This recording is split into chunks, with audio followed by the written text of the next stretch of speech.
जय हिंद दोस्तों। 100 से शरीर बना है, 100 से सेल, 100 से शरीर बना है। मृत है तो रॉबर्ट हुक, जीवित है तो ल्यूवेनहॉक वाला तकदीर बना है।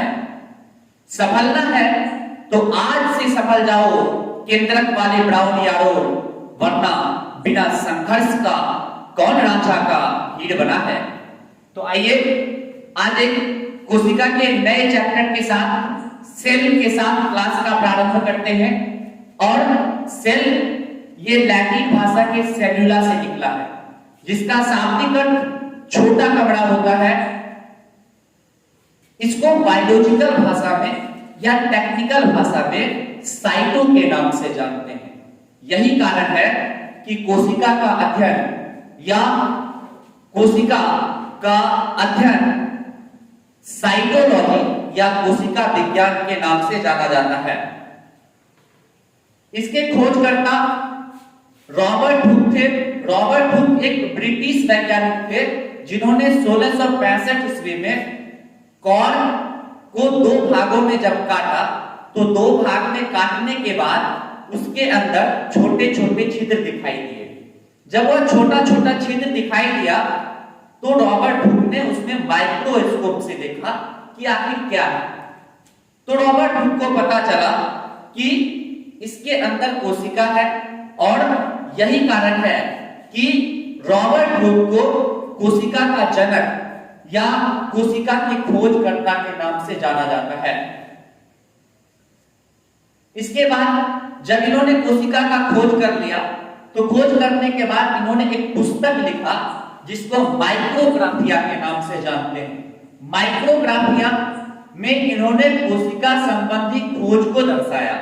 इसके बाद इन्होंने इसी में जो है मृत कोशिका का चर्चा किया, और इन्होंने माइक्रोग्राफिया नामक पुस्तक में मृत कोशिका को नेफ्रोसिस के नाम से संबोधित किया, अर्थात मृत कोशिका को नेफ्रोसिस कहा जाता है। इसके बाद जो है ल्यूवेनहॉक आए।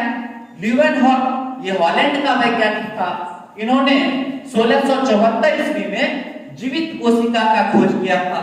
जीवित कोशिका को इन्होंने सर्वप्रथम तालाब के गंदे जल में जीवाणु को देखा, और जीवाणु के अंदर के कोशिकाओं को जब देखा तो इन्होंने जीवित कोशिका को देखा माइक्रोस्कोप के माध्यम से। और यही कारण है कि जीवित कोशिका का जनक एंटोनी वॉन ल्यूवेनहॉक को कहा जाता है। इसके बाद केंद्रक का खोज रॉबर्ट ब्राउन के द्वारा 1831 ईस्वी में किया गया। इसके बाद आते हैं हम लोग कोशिका सिद्धांत पर। कोशिका सिद्धांत का प्रतिपादन स्लाइडेन एवं स्वान नामक वैज्ञानिक ने किया था। स्लाइडेन और स्वान ये दोनों जर्मनी के, स्लाइडेन जो थे जर्मनी के वनस्पति वैज्ञानिक थे, और स्वान जो थे ये जर्मनी के जंतु वैज्ञानिक थे। इन्होंने 1838-39 में कोशिका संबंधी एक रूल दिया, एक नियम दिया कि दुनिया की तमाम जीव जो है वो कोशिका से मिलकर बना है। बिना कोशिका का जीवन संभव नहीं है। बिना कोशिका का जीवन संभव नहीं है, क्योंकि कोशिका के कारण ही किसी भी जीव में जीवन आता है।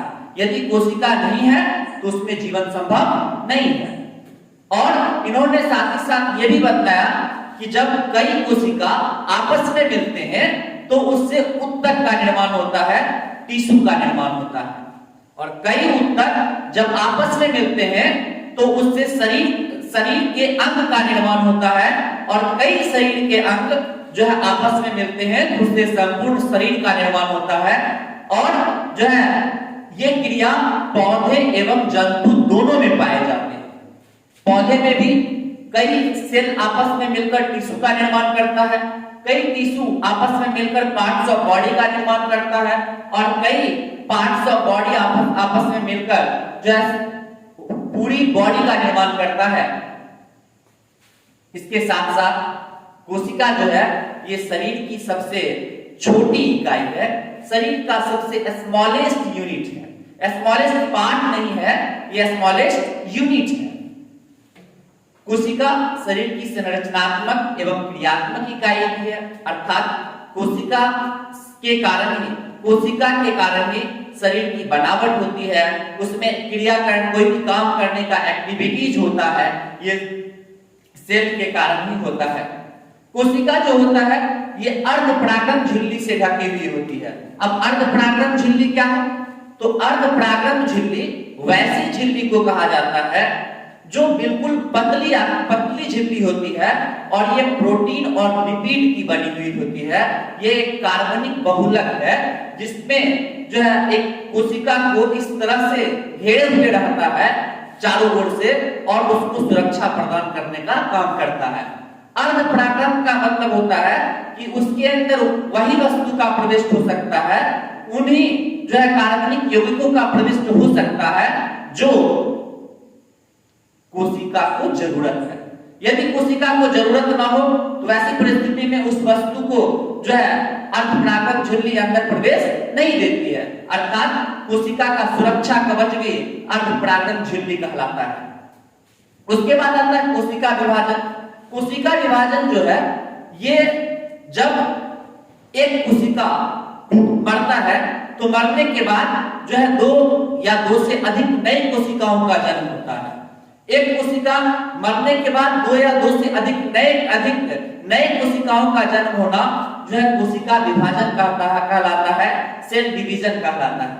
1855 ईस्वी में इसी से संबंधित एक जो है रूल दिए थे, ऑमिनस सेल्यूला ई सेल्यूला। जर्मनी के एक वैज्ञानिक थे रुडोल्फ विर्चो, इन्होंने 1855 में जर्मन भाषा में कहा था कि ऑमिनस सेल्यूला ई सेल्यूला अर्थात सभी कोशिकाएं पूर्व निर्मित कोशिकाओं से मिलकर बना है। अब इसके बाद आता है कोशिका सिद्धांत के कुछ अपवाद हैं, exceptions of cell division cell theory है, तो इसके बारे में अगले वीडियो में हम लोग चर्चा करेंगे। फिलहाल लेते हैं ब्रेक। मैं mister H Rahman computer coaching से कैमरामैन आनंद के साथ नमस्कार, नमस्ते, जय हिंद।